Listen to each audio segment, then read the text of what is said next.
खत्म हो गई। अब फिर से शून्य से शुरू करना पड़ेगा। पापा जी, हम सब मिलकर फिर से सब बना लेंगे। मुश्किल है लेकिन नामुमकिन नहीं। दीदी, हम तो संभाल लेंगे, लेकिन इन बच्चों का क्या? ये तो अभी समझ भी नहीं पा रहे हैं कि उनके साथ क्या हो रहा है। दिन यूं ही बीतते गए। हर दिन एक नई चुनौती लाता था। कभी पानी की लाइन, कभी खाने की चिंता। जिंदगी हर पल इम्तिहान ले रही थी। एक दिन दोपहर में जब सब अपने काम में लगे हुए थे, तभी अचानक कुछ लोग उनके टीन के घर के सामने आकर खड़े हो जाते हैं। ये लोग? सामने खड़े थे रजत, उसकी मां मोनिका और उनके पिता हरीश। वही लोग जिनके घर में नीता की शादी तय हुई थी।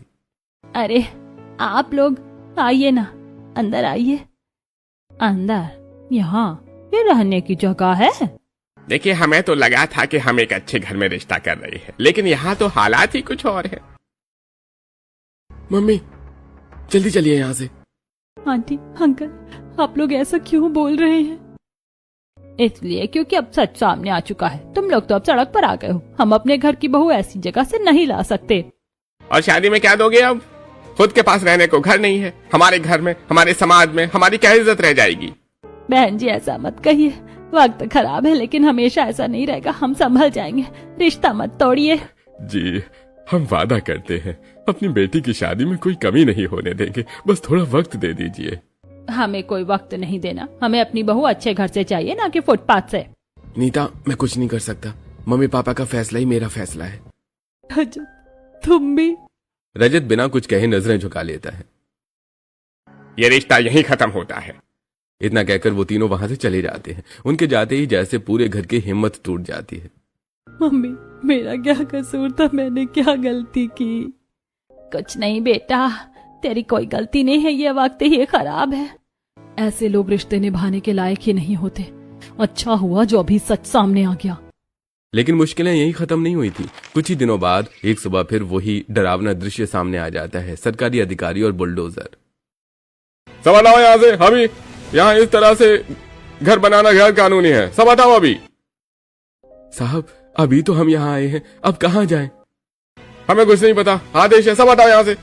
और फिर देखते ही देखते उनका वो छोटा सा सहारा भी टूट जाता है। दीदी, अब कहाँ जाएंगे हम? कैसी किस्मत है हमारी। दो बार घर बनाया और दोनों बार टूट गया। अब पूरा परिवार फिर से सड़क पर था। बच्चे भूखे प्यासे थे, बुजुर्ग थके हुए और बहुएं परेशान। पापा, अब क्या होगा? समझ नहीं आ रहा, कुछ भी समझ में नहीं आ रहा। तभी पूजा अचानक कुछ सोचती है। पापा जी, आपने सालों पहले पहाड़ के पास कोई जमीन ली थी ना? हाँ बहू, ली तो थी, लेकिन क्या पापा जी? वो जमीन झरने के पास है। बहुत सुनसान जगह है, इसलिए कभी गई ही नहीं। वहां रहना आसान नहीं होगा पूजा। यहाँ रहना आसान है क्या? वहाँ कम से कम अपनी जमीन तो है। कोई हमें वहाँ से हटाएगा तो नहीं? दीदी सही कह रही हैं। अब खाने को बचा ही क्या है हमारे पास? हाँ भैया, एक बार कोशिश कर लेते हैं। लेकिन वहाँ जंगल जैसा माहौल होगा, बच्चे कैसे रहेंगे? माँ जी, हम सब मिलकर सब संभाल लेंगे। आखिरकार पूजा की जिद के आगे सबको झुकना पड़ता है। ठीक है, चलते हैं, देखते हैं क्या होता है। और फिर पूरा परिवार थोड़ा सा सामान लेकर अनजान रास्ते पर निकल पड़ता है। उस जमीन की ओर थके कदमों से सुनसान रास्ते पर चलते हुए चारों तरफ झाड़ियां, पेड़ और खामोशी। रास्ता उबड़ खाबड़ था, कहीं पत्थर कहीं कीचड़, लेकिन दिल में एक उम्मीद थी, शायद यही उनकी नई जिंदगी का रास्ता है। पापा, ये रास्ता तो बहुत मुश्किल है। पता नहीं सही दिशा में जा भी रहे हैं या नहीं। अरे हाँ बेटा, रास्ता कठिन जरूर है, लेकिन मुझे याद है झरना इसी तरफ कहीं होना चाहिए। बस थोड़ा और आगे बढ़ते हैं। सब लोग ध्यान से चलो, यहाँ फिसलन भी है, बच्चे संभल कर चल लो। डरने की जरूरत नहीं है, हम सब साथ हैं। बस थोड़ी मेहनत और फिर हम अपनी जगह तक पहुँच जाएंगे। पिंकी, सोनू, हाथ पकड़ कर चलो, गिरना मत। भाभी, सब कुछ कितना बदल गया ना। कल तक हम अपने घर में थे और आज जंगल में भटक रहे हैं। हाँ नीता, वक्त जरूर बदल गया है, लेकिन हमारी हिम्मत नहीं बदलेगी और यही हमें आगे ले जाएगी। धीरे धीरे सब पत्थरों और चढ़ाई को पार करते हुए ऊपर की ओर बढ़ते हैं। कुछ देर बाद उन्हें पानी की आवाज सुनाई देती है। दीदी सुनो, पानी की आवाज आ रही है। हाँ, यही झरना है, हम सही जगह पहुंच गए। थोड़ी और चढ़ाई के बाद सबके सामने एक बहुत बड़ा और सुंदर झरना दिखाई देता है। चारों तरफ हरियाली, खुली जमीन और दूर दूर तक कोई इंसान नहीं। पापा जी, बस अब हम यहीं रहेंगे, यही हमारी नई शुरुआत होगी। लेकिन बेटा यहाँ से खाने पीने की चीजें मिलना बहुत मुश्किल होगा, बाजार दूर होगा, हम कैसे रहेंगे यहाँ पे? पापा जी जहाँ चाह वहाँ रहा। हमें सच में जीना है तो हम कहीं भी जी सकते हैं। जमाने ने बहुत ठोकरें दी हैं, अब वक्त है खुद के लिए कुछ करने का। पूजा तुम सही कह रही हो, अब डर कर पीछे हटने का कोई फायदा नहीं है। हाँ भैया, अब यहीं से नई जिंदगी शुरू करेंगे। दीदी मैं भी आपके साथ हूँ, हम दोनों मिलकर घर बनाएंगे और सब संभाल लेंगे।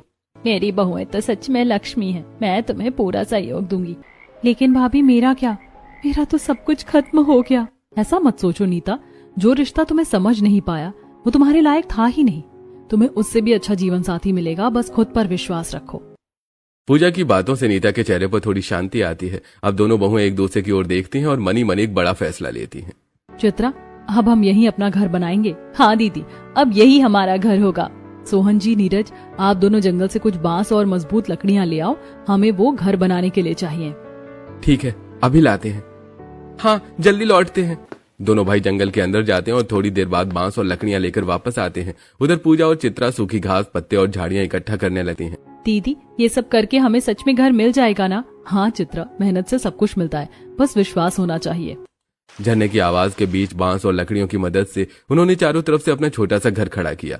छत घास की थी, दीवारें कमजोर थी, लेकिन हौसला पहले से ज्यादा मजबूत था। हे भगवान, मैंने कभी नहीं सोचा था कि हम फिर से अपना घर बनाएंगे, और वो भी अपने हाथों से। माँ जी, अभी तो ये शुरुआत है, आगे और भी अच्छा होगा। तभी बच्चे रोने लगते हैं। मम्मी भूख लगी है, मुझे भी। दीदी, बच्चों को कुछ खिलाना होगा। हमारे पास थोड़ा सा राशन बचा है, उससे कुछ बना लेते हैं। पूजा मिट्टी का चूल्हा बनाती है, फिर मिट्टी के बर्तन बनाकर उसमें खिचड़ी बनाती है। पूजा, तुम ये सब भी जानती हो? गांव में बचपन बिताया है, थोड़ा बहुत सब सीख लिया था। थोड़ी देर में खिचड़ी तैयार हो जाती है। बहुत दिनों बाद ऐसा खाना खा रहे हैं, दिल को सुकून मिल गया। खाना खाने के बाद दोनों बहुएं मिलकर अपनी छोटी सी रसोई तैयार करती हैं। मिट्टी के बर्तन एक कोने में सजाए जाते हैं, चूल्हे के लिए एक साफ जगह बनाई जाती है और सामान रखने के लिए मिट्टी की डिब्बियां बनाई जाती हैं। दीदी, हमारी रसोई तो सच में बहुत सुंदर लग रही है। हाँ, छोटा है लेकिन अपना है। बहू, घर तो बन गया, लेकिन यहाँ गर्मी बहुत ज्यादा है, इसका क्या करेंगे? सच में यहाँ तो और भी ज्यादा गर्मी लग रही है। कुछ न कुछ उपाय तो निकालना ही पड़ेगा। हाँ, अब अगला काम यही है, हमें इस गर्मी से बचने का भी जुगाड़ करना होगा। इसी सोच के साथ उनका संघर्ष नई मोड़ पर पहुंचता है।